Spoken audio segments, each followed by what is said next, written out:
Thank you, Catherine. Thank you to both you and Phil for hosting this amazing conference where we are all learning so much about such an underappreciated aspect of Stoicism and Stoic philosophy. So thank you for having me. I will be speaking about one specific aspect of beauty. So I know our speakers this morning did an awesome job of covering beauty in general. What was the Stoic position on beauty? So we are going to focus in on one aspect, which is moral beauty, or inner beauty, you might say. So, oh, sorry, my screen is not advancing. There we go.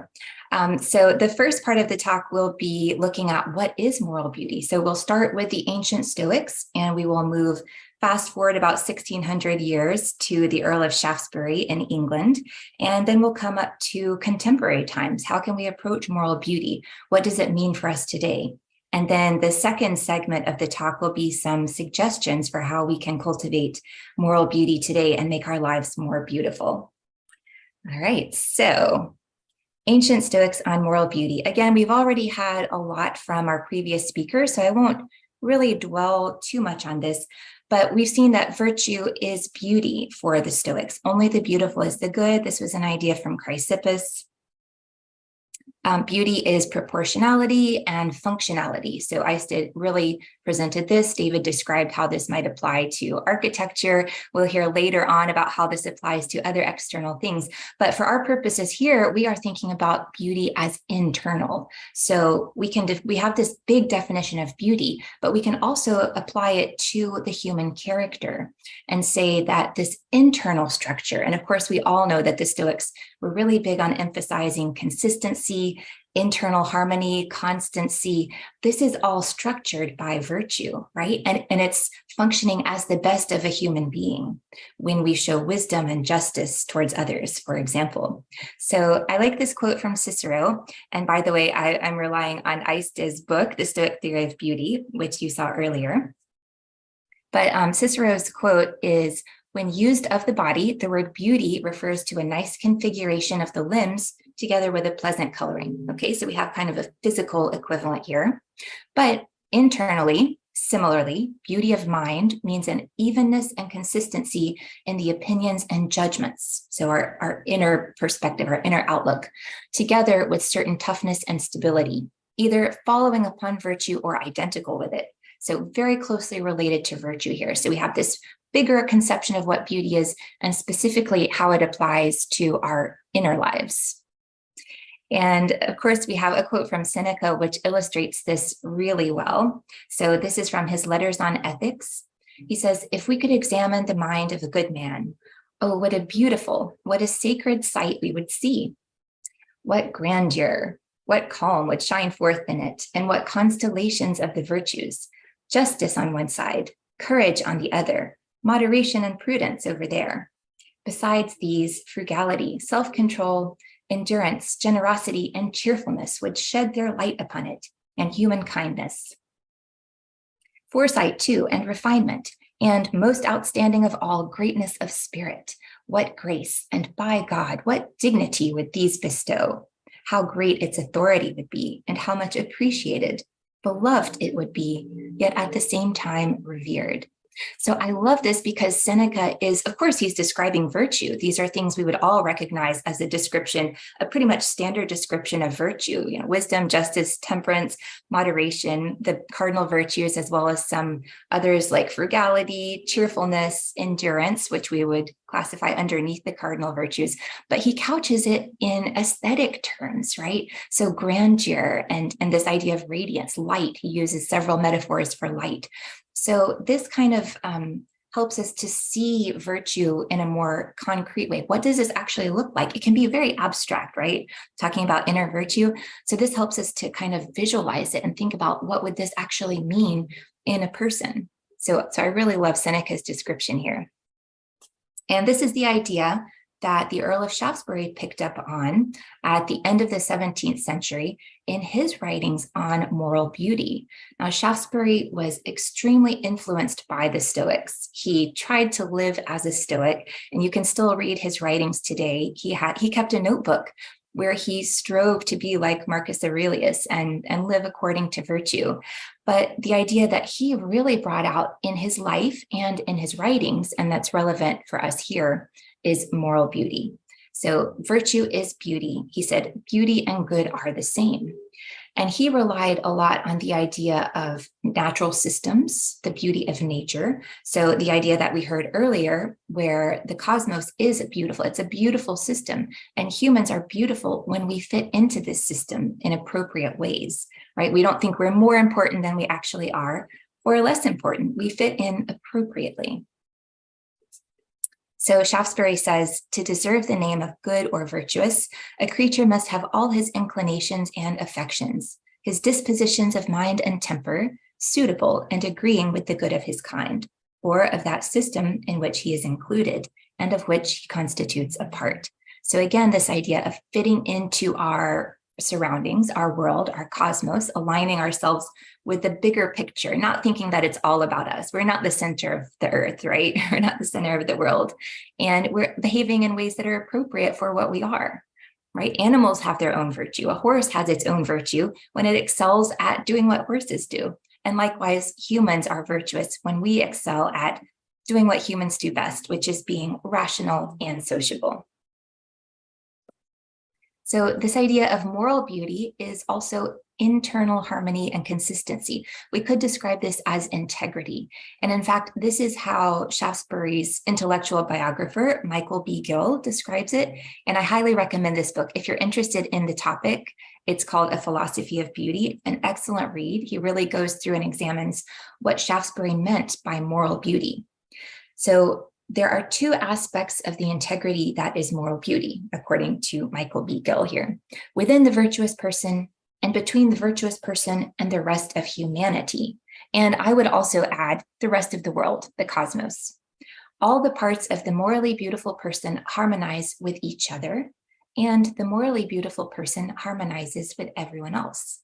So in my life, I tend to think of these as a vertical and a horizontal consistency or harmony, just the way I visualize it for myself. So vertical integration or vertical harmony means all of your desires, your thoughts, your beliefs, your opinions, your judgments, all of these things that Epictetus tells us are up to us, they are all in alignment, all oriented in the same direction. And then your horizontal plane of harmony is your interactions and integration with other people and with the world, with society and the cosmos. So again, it's all about the structure that beauty can bring, that virtue can bring to us, to our inner character. And I really appreciate what Shaftesbury can offer us today. One question that you might be asking, you know, we already know about virtue and Stoicism. Why do we even need to talk about it in terms of beauty?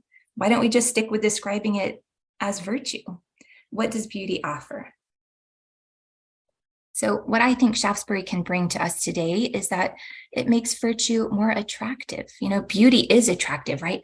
It propels us towards it. It compels us to, to desire it. So when we talk about moral beauty as virtue, we're propelled towards wanting to become virtuous or towards admiring it in someone else, like the sage, the potential sage, the hypothetical sage, but it really draws us toward it.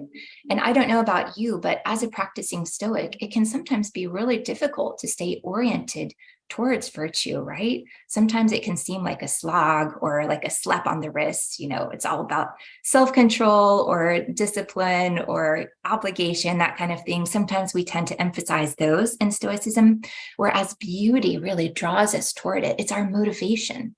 And so thinking about virtue in terms of beauty can really motivate us to attain it.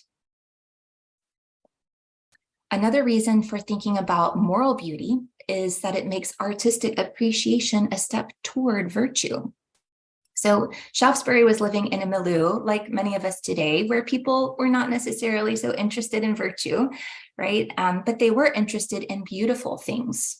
And so he felt that this was a way he could really interest people who might not otherwise be interested in virtue, but if he compared it to beauty or the beautiful things that they were used to, or aesthetic notions of artistry, this kind of thing, it can really help people understand, okay, so I appreciate beauty in this object, for example, or this painting, but it's just one step towards something that's even more important, grander, that will truly result in a good life. So of course, Shaftesbury did not conflate external beauty with internal beauty. There's a clear distinction in Stoicism, but he saw it as a step in the right direction for people who might not otherwise ever think about philosophy or ever consider virtue. So it's a way of drawing people's eye toward virtue, so to speak. And another reason we like to think about moral beauty is it enables us to become artists of our own lives.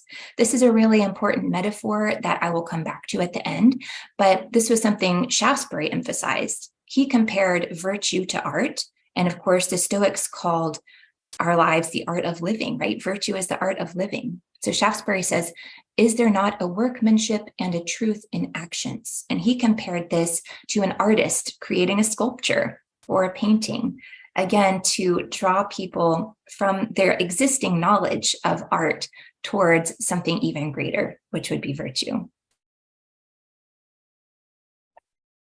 Okay, so shifting gears, now we've talked about ancient Stoicism, we've talked about Shaftesbury, moral beauty today. Where does this leave us today? What can we do with this concept in the 21st century?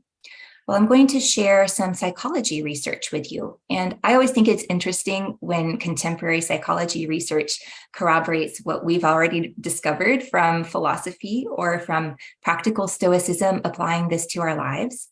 So I don't think that we actually need psychology to, confirm something in order to believe it's true or put it into practice. But I think it's always interesting when it does. And there's not a lot of research on moral beauty. I wouldn't say a lot. But there is one strand, and so I will be talking today about the work of Rhett Diesner, who has done a lot of work in this area. And this particular study is a 2018 meta-analysis. So they were looking at all of the psychology research that had been done up to that point about what we would call moral beauty. And they defined it quite similarly to the way we would as virtue, or unity in diversity. So the harmonious coming together of many things in one. Right? The bigger system, everything fitting in well and proportionally. So this is one of their main findings from this study. Appreciation of moral beauty is related to higher levels of prosociality and well-being. Sounds pretty good. Now here are some specifics. It's related to high agreeableness, high levels of gratitude, forgiveness, connectedness to nature, and loving all humanity. Prosocial values of benevolence, universalism, spirituality, openness to experience, conscientiousness, self-transcendence, satisfaction with life, hope, vitality, personal growth, and purpose in life, and lower levels of neuroticism, envy, and materialism. If you could bottle this, you could become a billionaire, right? I mean, this is eudaimonia, this is flourishing, this is what everybody wants. So it's really interesting to me that moral beauty can help us in the direction of this, right? Can help us move in this direction and find all of these things. No guarantees, of course, but it is associated with these. So I think it's definitely something that we should be interested in today. And that's why I'm glad we're all here talking about it. So if we had to put together some principles for moral beauty today, what would we say? Just kind of some overarching guidelines, maybe. So first, I would say virtue is beautiful for its structure, order, proportion, regularity, and harmony, right? And these principles apply, as we've already seen, to nature, to art, and to humans. So it's kind of a general Stoic principle of beauty, but applying specifically to humans in this case. Humans are beautiful when we fit well into the bigger system of the world or the cosmos. We correspond to ideal human nature, rationality, and sociability, and we bring the mind into harmony with itself, which you might call integrity. We see virtue as beautiful, and that means we are strongly motivated to attain it. Again, this is extremely important if we're pursuing virtue as part of a meaningful life, as part of a good life, as a lifelong pursuit, right? We need something, we need a treasure at the end of the path. We need to be motivated to continue this difficult course. And seeing ourselves as artists of our own lives enables us to beautify our character. So you can put your own suggestions in the chat for what this might mean today, but these are some of the ones that I see as most important, most informative as we think about how moral beauty can help us in the 21st century. All right, so let's look at some suggestions for cultivating moral beauty. How do we put it into practice? So first of all, I think we can appreciate moral beauty in others, right? It's very important. Even if you don't live with a sage, right? Even if the people around you are not perfect, you can still identify and appreciate the areas where they do shine. So Marcus Aurelius really points the way for this. He says, when you want to gladden your heart, think of the good qualities of those around you. The energy of one, for instance, the modesty of another, the generosity of a third, and some other quality in another. For there's nothing more heartening than the images of the virtues shining forth in the characters of those around us and assembled together in close array. So be sure to keep them ever at hand.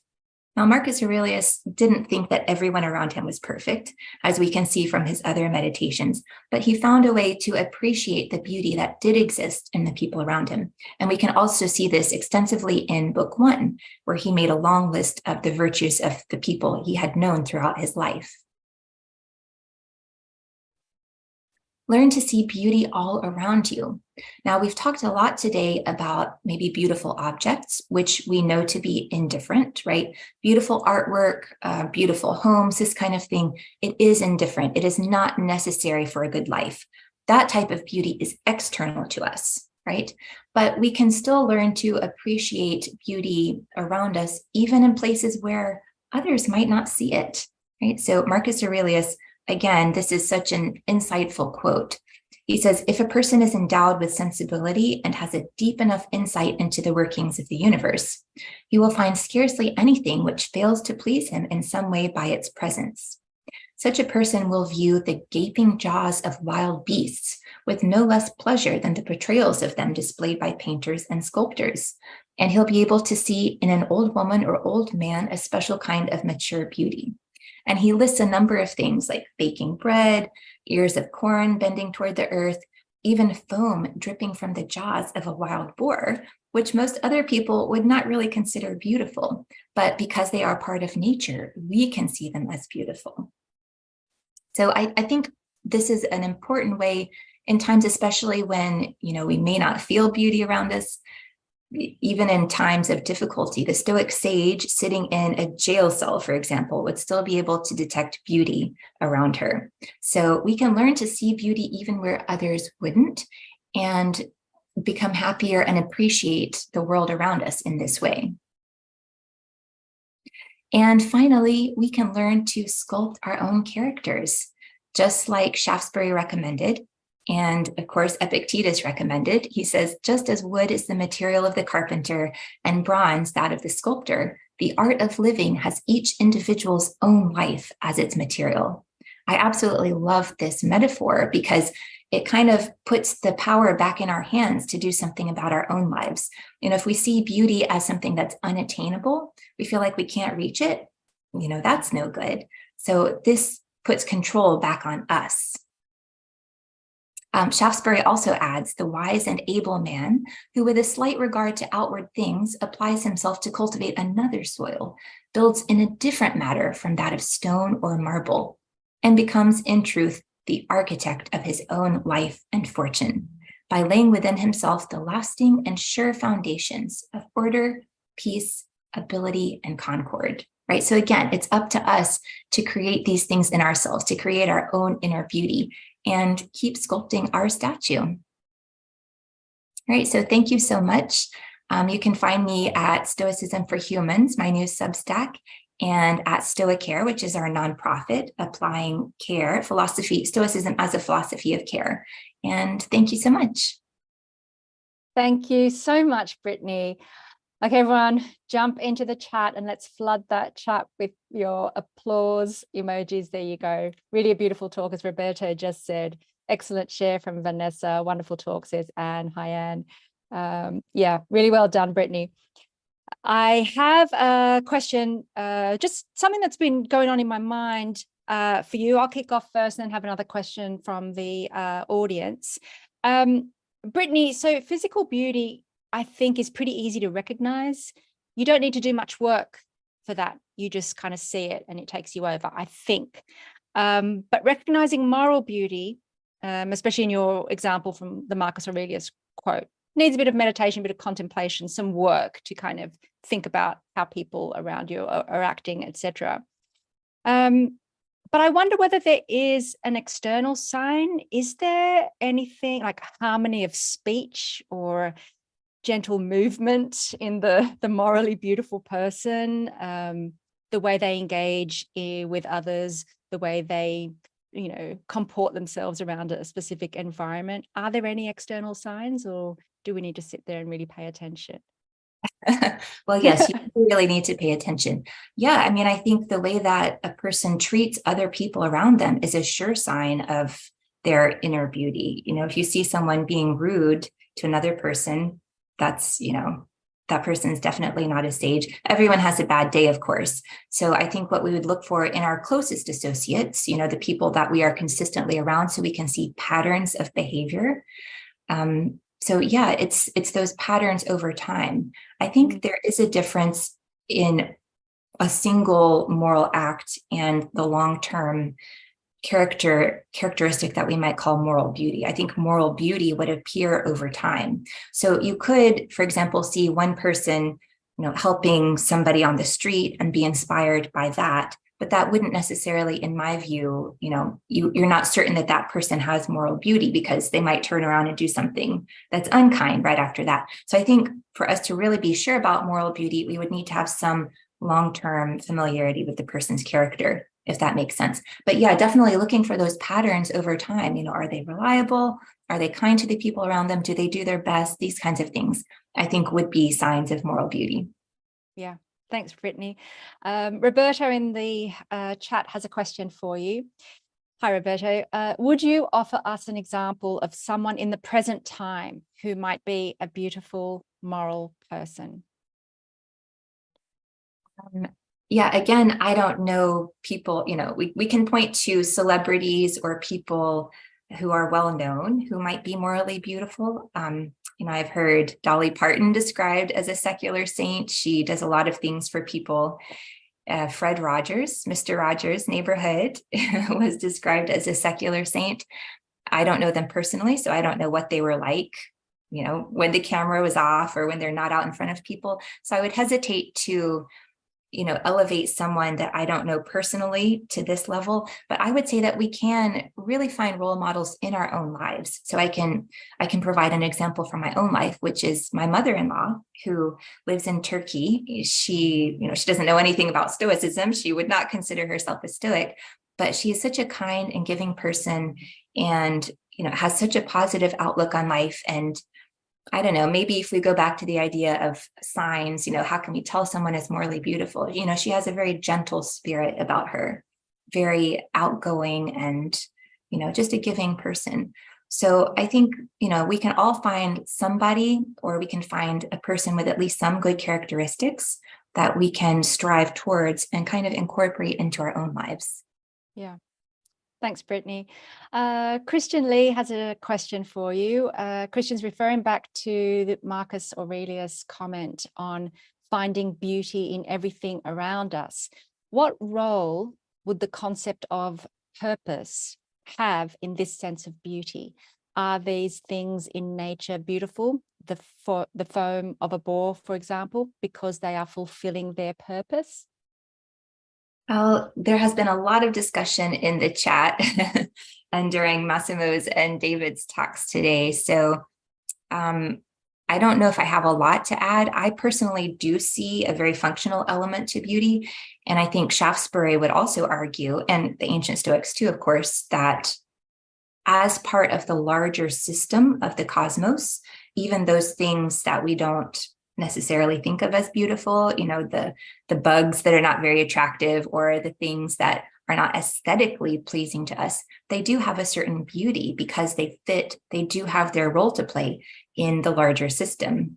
Shaftesbury even praised excrement because it fertilizes and enables other things to grow. So I think, maybe you could look at a functional role for all of these things, just fitting, they have their role to play in the bigger picture. Yeah, and I was reading about bed bugs are pretty cool because they get you to get up and clean you, wash the sheets or something. Let's see how we're going for time. I think we have time for one more question. This is a question that Eric posed in the chat. What does it mean that a morally beautiful person harmonizes with everyone else? Shouldn't we strive not to harmonize with morally ugly people, i.e. serial killers? And Tim LeBon answered, maybe harmonize is different to be the same as. So Stoics would say we should try to correct those who do wrong. And if we are not able to do that, to show understanding. So yeah, just a response to that. Right. Yeah, I would agree with Tim. So harmonize in this sense does not mean become exactly the same as. I guess it's kind of an ambiguous use of the word harmonization, but it means, fitting yourself into existing society. So if there is a serial killer, then you will fit yourself into the role of, helping to apprehend the serial killer, or whatever it takes, whatever the proper relationship would be of you towards that person. If there is somebody who needs some kind of instruction, you see a shoplifter or something, to use a less intimidating example, maybe your role is to correct that or to notify somebody that that's going on. So harmonize means you adapt yourself appropriately to what other people are doing. It does not mean you strive to become exactly like other people. It means that you might identify certain people that you do align yourself with, and you strive to become like them. But the majority of people you would not strive to become like, if that makes sense. Yeah. Thanks for that, Brittany.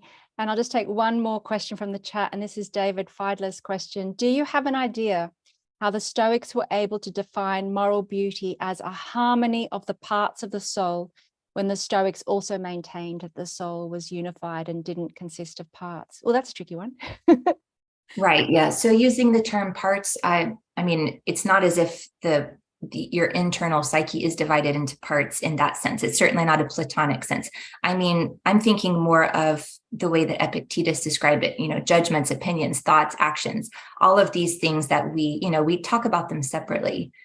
The Stoics definitely did see the psyche as unified, but, we can identify, emotions, motivations, all of these things that we colloquially describe are going on in our minds. You want them oriented in the same direction towards the same goal of virtue.